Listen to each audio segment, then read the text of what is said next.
नमस्कार दोस्तों, मैं आर्या सर अपनी YouTube क्लास में आपका स्वागत करता हूं। आशा करता हूं आप सब बहुत अच्छे होंगे, घर पर होंगे, सुरक्षित होंगे। आज हम भाग 9 पढ़ते हैं हिंदी का, जिसमें आपको हम छंद पढ़ा रहे थे। हमने आपको मात्रिक छंद पढ़ा दिया है, जिसमें आपका सममात्रिक छंद, अर्ध सममात्रिक छंद और विषम मात्रिक छंद, यानी जो मात्रिक छंद थे वो उनके 3 भेद थे। उन तीनों भेदों को हमने पढ़ा दिया है। ठीक है, उसके बाद आता है दूसरा वर्णिक छंद। दूसरा छंद आता है वर्णिक छंद। वर्णिक छंद के भी 2 भेद हैं, एक है साधारण वर्णिक छंद और एक है दंडक वर्णिक छंद। इन दोनों भेदों के बारे में, यानी इन दोनों भेदों के अंदर जो छंद हैं, हम उनके बारे में जानकारी प्राप्त करेंगे। ठीक है, तो यहाँ पर जो है वर्णिक छंद को 2 भागों में विभाजित किया गया, एक साधारण वर्णिक छंद और एक दंडक वर्णिक छंद। अब हम बात करते हैं वर्णिक छंद कहते किसे हैं। जो मात्रिक छंद था उसमें तो कहा गया था कि मात्राओं के आधार पर की गई गणना को ही मात्रिक छंद कहते थे। तो यहाँ पर वर्णिक छंद है, यानी वर्णों के आधार पर की गई गणना को वर्णिक छंद कहते हैं। ठीक है, यानी केवल वर्ण के गणना के आधार पर जो रचा गया छंद होता है, यानी जो छंद लिखा होता है वो वर्णों के द्वारा लिखा होता है, वो आपका वर्णिक छंद कहलाता है। या दूसरे भाषा में अगर हम जाने तो जिस छंद के सभी चरणों में वर्णों की संख्या समान होती है, जिस छंद के सभी चरणों में वर्णों की संख्या समान होती है, वो क्या कहलाता है? वर्णिक छंद कहलाता है। ठीक है, यहां पर कह रहा है जिन छंदों के चरणों में वर्णों की संख्या समान होती है, क्या कहलाता है? वर्णिक छंद। ठीक, चलिए अब हम बात करते हैं। तो वर्णिक छंद जो है, प्रत्येक छंद में वर्णों की संख्या समान होती है, वो आपका वर्णिक छंद कहलाता है। कितने भाग है इसके? 2 हैं, एक साधारण वर्णिक छंद है और एक दंडक वर्णिक छंद है। 2 छंद हैं किसके? वर्णिक छंद के। ठीक है, चलिए हम बात करते हैं साधारण वर्णिक छंद और दंडक वर्णिक छंद कितने हैं या प्रमुख कौन कौन से हैं, हम उसकी बात करते हैं। तो यहाँ पर हमने एक स्वयं के द्वारा ट्रिक बनाई है, उस पर ध्यान दीजिएगा। ठीक है, यहां पर जो है लिखा है वसंत में इंद्र उठा। हमने साधारण वर्णिक छंद की एक ट्रिक बनाई है। अब आपको समझने के लिए, आसान करने के लिए हमने ऐसा किया है। ठीक है, तो यहां पर लिखा है वसंत में इंद्र उठा। ये साधारण वर्णिक छंद की जो है ट्रिक है, यानी इसके अंतर्गत हम जान पाएंगे कि साधारण वर्णिक छंद में कौन से छंद आते हैं। तो यहाँ पर ध्यान दीजिएगा कि वसंत में इंद्र उठा। वसंत से हमने लिखा है वसंत तिलका। वसंत से वसंत तिलका है, जिसमें 14 वर्ण होते हैं, यानी प्रत्येक चरण में कितने वर्ण? 14 वर्ण होते हैं। दूसरा है में से मालिनी। जो मालिनी होता है उसमें प्रत्येक चरण में 15 वर्ण होते हैं। नेक्स्ट आता है तीसरा नंबर इंद्र। इंद्र से इंद्र वज्रा, जिसमें प्रत्येक चरण में 11 वर्ण होते हैं। चौथा नंबर आता है उठा। उठा से उपेंद्र वज्रा, यानी उ से उपेंद्र वज्रा, जिसके प्रत्येक चरण में 11 वर्ण होते हैं। ये आपका वसंत में इंद्र उठा, ये साधारण वर्णिक छंद को याद करने का एक सरल उपाय है, जिसमें वसंत से वसंत तिलका, में से मालिनी, इंद्र से इंद्र वज्रा और उठा से उपेंद्र वज्रा। ठीक है, चलिए हम दूसरा बात करते हैं वर्णिक छंद के दूसरे भाग, जिसको कहते हैं दंडक वर्णिक छंद। तो दंडक वर्णिक छंद में ध्यान दीजिए, इसकी जो हमने ट्रिक निकाली है वो है सघन रूप देव के। सघन रूप देव के, यानी जो सघन रूप देव के है, इसमें जो हमने दंडक वर्णिक छंद लिया, इसमें जो प्रमुख हैं हमने उसको चूज किया है। ठीक है, तो यहाँ पर सघन रूप देव के, तो सा से हो गया सवैया, जिसमें 22 से 26 वर्ण होते हैं। 22 से 26 वर्ण होते हैं, यानी 22 भी हो सकता है, 23, 24, 25, 26 कुछ भी हो सकता है, वो आपका सवैया कहलाता है। ठीक है, जो दूसरा घन है, घन से घनाक्षरी, जिसमें 31 वर्ण होते हैं, यानी प्रत्येक चरण में 31 वर्ण होते हैं, वो क्या कहलाता है? घनाक्षरी। ठीक। नेक्स्ट आता है रूप से रूप घनाक्षरी। रूप से रूप घनाक्षरी, जिसके प्रत्येक चरण में 32 वर्ण होते हैं, ठीक है, जिसको रूप घनाक्षरी कहते हैं। चौथा आता है देव। देव से देव घनाक्षरी। देव घनाक्षरी में 33 वर्ण होते हैं प्रत्येक चरण में, जिसको हम देव घनाक्षरी कहते हैं। पांचवा नंबर आता है के से कवित्त। कवित्त में 31 से 33 वर्ण होते हैं, यानी 31, 32, 33 कुछ भी हो सकता है प्रत्येक चरण में, वो क्या होगा? आपका कवित्त होगा।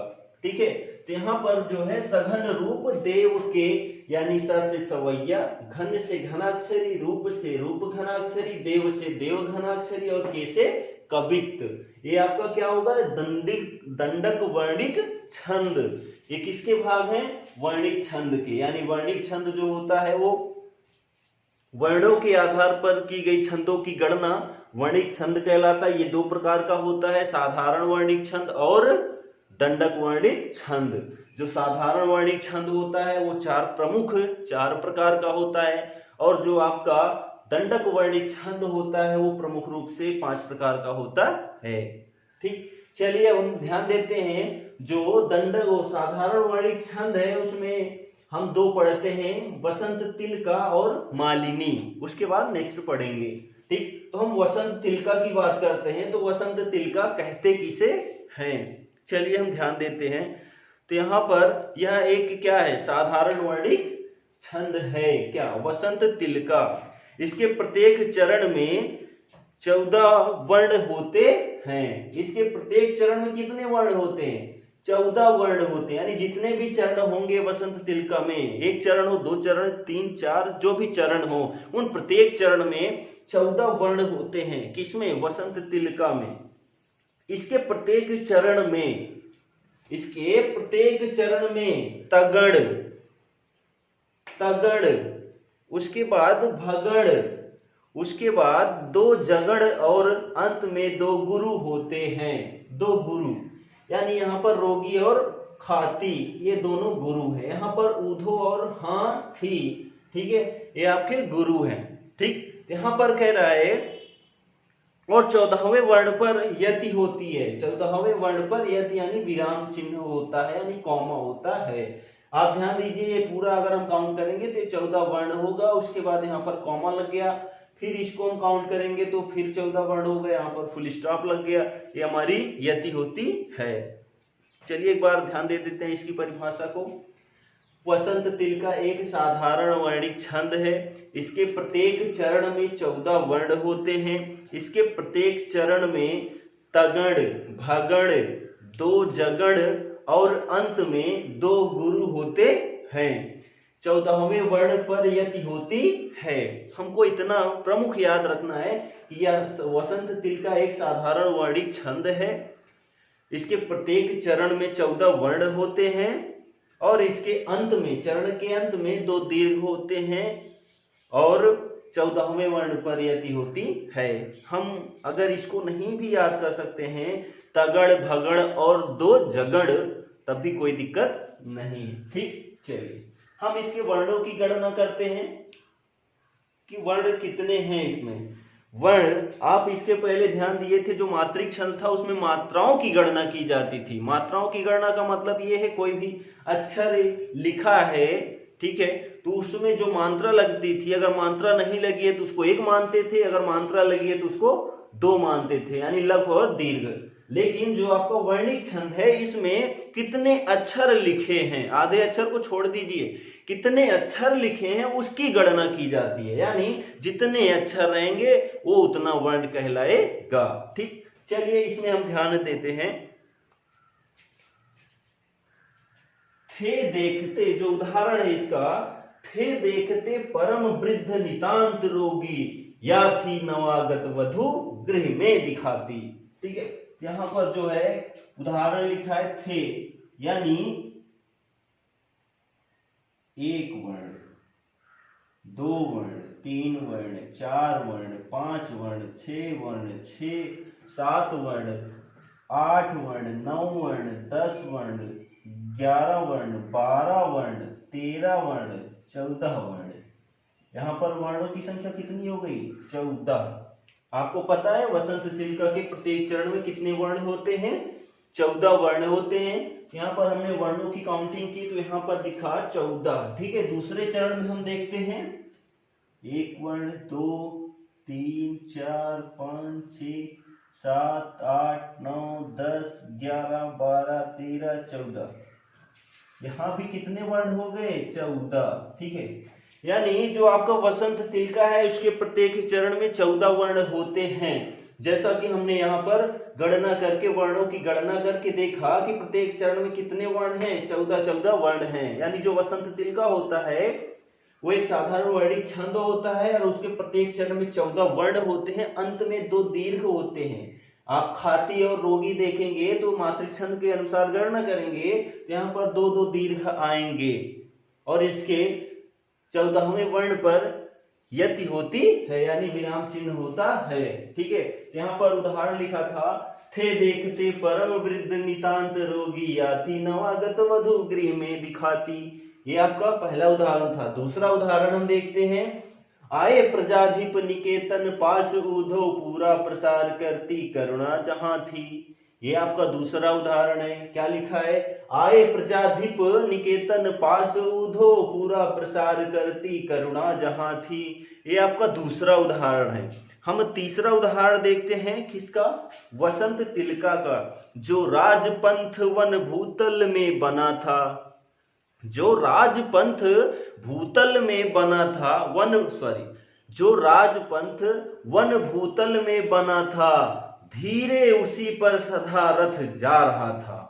उदाहरण फिर से सुन लीजिएगा, जो राजपंथ वन भूतल में बना था, धीरे उसी पर सदा रथ जा रहा था। ये आपका किसका उदाहरण है? वसंत तिलका का। ठीक है, आशा करता हूं आपको समझ में आ गया होगा। ठीक है, तो यहां पर जो उसने कहा था क्या कि तगण भगण और 2 जगण, हम उस पर ध्यान दे देते हैं। तगण भगण और 2 जगण। तगण, तो यहां पर तगण का जो मात्रा होती है, ठीक है, तगण होती है 2 2 1। तो यहां पर 2 2 1 की अगर हम बात करें, 2 2 1 दिखाई दे रहा है। यहां पर इसने कहा था तगड़, यानी जो वसंत तिलका होता है इसके प्रत्येक चरण में तगड़ आता है, एक तगड़ आता है। यहां पर हम देख लिए तगड़ की मात्रा होती है 2 2 1। ठीक है, तो यहां पर देखिए थे में 2 मात्रा, दे में 2 मात्रा और खा में 1 मात्रा। ये आपका तगड़ हो गया। नेक्स्ट कह रहा है भगड़, भानस, यानी 2 1 1। 2 1 1 की बात करें, ठीक है, 2 1 1, ये आपका क्या हो गया? भगण।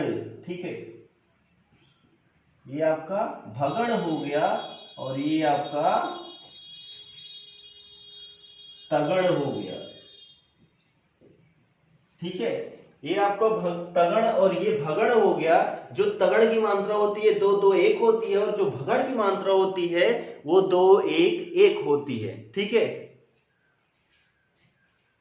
नेक्स्ट इसमें कह रहा है 2 जगड़।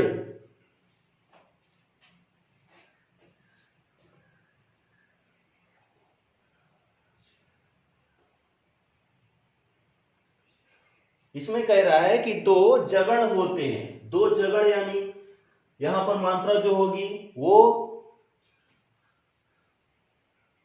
1 2 1 होगी। 1 2 1, यहां पर हम ध्यान देते हैं 1 2 1। ये जो आपका है, एक ये भगड़ हो गया, एक ये जगड़ हो गया,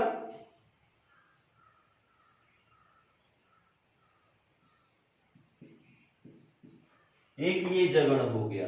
और दूसरे जगड़ की अगर हम बात करें,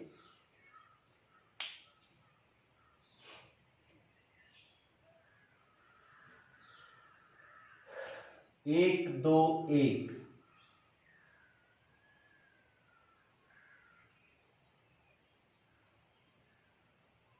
एक दो एक, यहाँ भी एक क्या हो गया, जगण। यानी इसमें क्या है, वसंत तिलका में यह एक साधारण वर्णिक छंद है। इसके प्रत्येक चरण में 14 वर्ण होते हैं और इसके प्रत्येक चरण के 14वें वर्ण पर यति होती है। इसमें एक तगड़, एक भगण, दो जगण और इसके अंत में दो दीर्घ आते हैं। दो दीर्घ यानी ये देखिए दो दीर्घ आते हैं, वो क्या कहलाता है, वसंत तिलका। ठीक है, चलिए हम बात करते हैं मालिनी की। तो जो वसंत तिलका था इसका हमने उदाहरण और परिभाषा ध्यान दिया है अच्छे से। ठीक, अब हम बात करते हैं मालिनी की। मालिनी किसे कहते हैं, ठीक है, तो मालिनी भी क्या है, वर्णिक छंद है। किस प्रकार का वर्णिक छंद है, साधारण वर्णिक छंद है। और यहाँ पर साफ लिखा है कि मालिनी में कितने वर्ण होते हैं, 15 वर्ण होते हैं। यानी जो यति होगी वो किसके बाद होगी, 15 वर्ण के बाद होगी। यानी जो चरण होगा उसमें 15 वर्ण होने के बाद यति 15वें वर्ण पर लगेगी। यानी 15 वर्ण समाप्त होने पर यति लगती है, उसको क्या कहेंगे, मालिनी कहेंगे। ठीक, चलिए हम इसकी परिभाषा ध्यान देते हैं। यह एक साधारण वर्णिक छंद है। इसके प्रत्येक चरण में 15 वर्ण होते हैं। इसके प्रत्येक चरण में 2 नगण, 1 मगण और 2 यगण होते हैं। इसमें कह रहा है कि इसके प्रत्येक चरण में 2 नगण, 1 मगण और 2 यगण होते हैं। 7वें और 8वें वर्णों पर यति होती है। 7वें और 8वें वर्णों पर यति होती है, किसमें, मालिनी में। ठीक है, इसकी परिभाषा एक बार फिर से ध्यान दीजिएगा। मालिनी यह एक साधारण वर्णिक छंद है। इसके प्रत्येक चरण में 15 वर्ण होते हैं। इसके प्रत्येक चरण में 2 नगण, 1 मगण और 2 यगण होते हैं। इसके 7वें और 8वें वर्णों के अंत पर, वो यानी वर्णों पर यति होती है, यानी विराम चिन्ह होता है, यानी कॉमा होता है। ठीक है, इसने कहा कि 7वें और 8वें वर्णों पर यति होती है, तो उसको हम देख लेते हैं कि 7वें और 8वें वर्णों पर यति होती है। चलिए ध्यान देते हैं, इसकी हम मात्रा की यानी वर्णों की गणना करते हैं। पहला उदाहरण लिखा है, प्रथम मिलन यादों में हरा सा रहेगा, तरा कुसुम के मानो खिला सा रहेगा। ठीक है, यानी हम जहां रुकेंगे वही हमारी यति होगी ना। ठीक है, तो यहां पर लिखा था प्रथम मिलन यादों में हरा सा रहेगा, तरा कुसुम के मानो खिला सा रहेगा। ठीक है, चलिए हम ध्यान देते हैं, वर्णों की गणना करते हैं। यहां पर ध्यान दीजिएगा, प्रथम यानी 1 1 1, 3 हो गए, 4 5 6 7 8, उसके बाद कॉमा, 9 10 11 12 13 14 15। ठीक है, यहाँ पर वर्णों की संख्या कितनी हो गई, 15। ठीक, चलिए आगे देखते हैं। तरा कुसुम के मानो खिला सा रहेगा, 1 2 3 4 5 6 7 8 9 10 11 12 13 14 15 बराबर 15। यानी जो आपका मालिनी है इसमें भी कितने वर्ण हैं, 15 वर्ण हैं। कितने, किसमें, प्रत्येक चरण में 15 वर्ण हैं। अब इसने कहा था कि 7वें और 8वें वर्ण पर यति होती है, तो 7वें और 8वें वर्ण पर यति होती है 3 3 3 6 6 2 8। यहाँ पर एक हम लगा देते हैं। ठीक है, कॉमा कहां पर, प्रथम मिलन यादों में हरा सा रहेगा। ठीक है, उसके बाद तरा कुसुम के मानो खिला सा रहेगा। ठीक है, तो यहां पर प्रथम मिलन यादों, उसके बाद यत यानी विराम लेंगे, प्रथम मिलन यादों में हरा सा रहेगा। दूसरा चरण है तरह कुसुम के मानो खिला सा रहेगा, वो क्या कहलाएगा, आपका मालिनी। ठीक है, दूसरा उदाहरण हम ध्यान देते हैं, पल पल जिसके पल पल जिसके, पल पल जिसके मैं पंथ को देखती थी, पल पल जिसके मैं पंथ को देखती थी, निस दिन जिसके, निस दिन जिसके मैं ध्यान में थी बिताती। ठीक है, कह रहा है कि पल पल जिसके मैं पंथ को देखती थी, निस दिन जिसके मैं ध्यान में थी बिताती। ठीक है, ये किसका उदाहरण है? मालिनी का। ठीक है, कह रहा है पल पल जिसके मैं पंथ को देखती थी, निस दिन जिसके मैं ध्यान में थी बिताती। वो क्या है? मालिनी है। ठीक है, हम अगर इसके नेक्स्ट उदाहरण की बात करें, एक और उदाहरण। ठीक है, प्रिय पति वह मेरा, प्रिय पति वह मेरा, प्राण प्यारा कहाँ है? मालिनी, प्रिय पति वह मेरा, प्राण प्यारा कहाँ है? दुख जलधि निमग्ना का सहारा कहाँ है? ठीक है, कह रहा है प्रिय पति वह मेरा, प्रिय पति वह मेरा, प्राण प्यारा कहाँ है? दुख जलधि निमग्ना का सहारा कहाँ है? ये किसका उदाहरण है? मालिनी का है। ठीक है, चलिए हम इसमें ध्यान देते हैं। एक बात आई थी, कह रहा था कि इसके चरण में, इसके प्रत्येक चरण में दो नगण आते हैं, एक मगड़ आता है और दो यगड़ आते हैं। ठीक है, तो दो नगड़, ठीक है,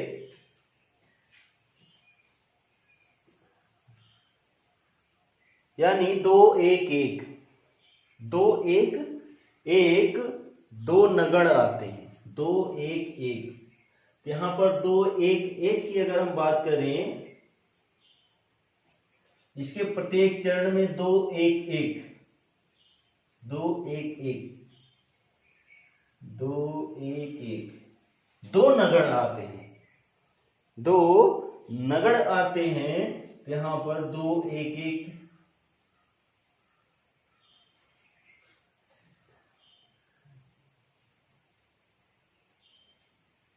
नगड़, सॉरी,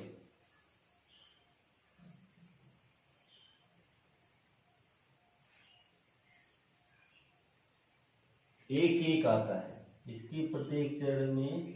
जो आपका नगड़ होता है इसकी मात्राएं एक एक एक होती हैं। ठीक है, यहां पर कह रहा था कि दो नगड़ आते हैं, दो नगड़ आपका, एक नगड़ ये हो गया और एक नगड़ आपका ये हो गया, यानी प्रथम में और मिलन में दो नगड़ हो गए, यानी दो आपके नगड़ हो गए, ये नगड़ हो गए। फिर कह रहा है एक मगड़ आता है, मगड़, यानी दो दो दो, जो मगड़ की मात्रा होती है वो दो दो दो होती है। तो यहां पर ध्यान दीजिए, दो दो दो, एक क्या कहता है? मगड़, एक मगड़ आता है, यानी दो दो दो, ये आपका क्या हो गया? मगड़, ये आपका मगड़ हो गया। कह रहा है कि एक मगड़ आता है किसमें? मालिनी में। फिर कह रहा है दो यगड़ आते हैं, यगड़, यानी एक दो दो, जो यगड़ की मात्रा होती है वो एक दो दो होती है। तो यहां पर हम ध्यान देते हैं एक दो दो, यानी एक दो दो, ये आपका क्या हो गया? एक ये हो गया यगड़, उसके बाद एक दो दो, ये दोनों मिलकर आपके यगड़ बनाते हैं। ठीक है, तो जो यहां पर ध्यान दीजिए, इसने कहा कि मालिनी एक साधारण वर्णिक छंद है, इसके प्रत्येक चरण में 15 वर्ण होते हैं, इसके प्रत्येक चरण में दो नगड़, एक मगड़ और दो यगड़ होते हैं, इसके 7वें और 8वें वर्णों पर यति होती है, वो आपका मालिनी कहलाता है।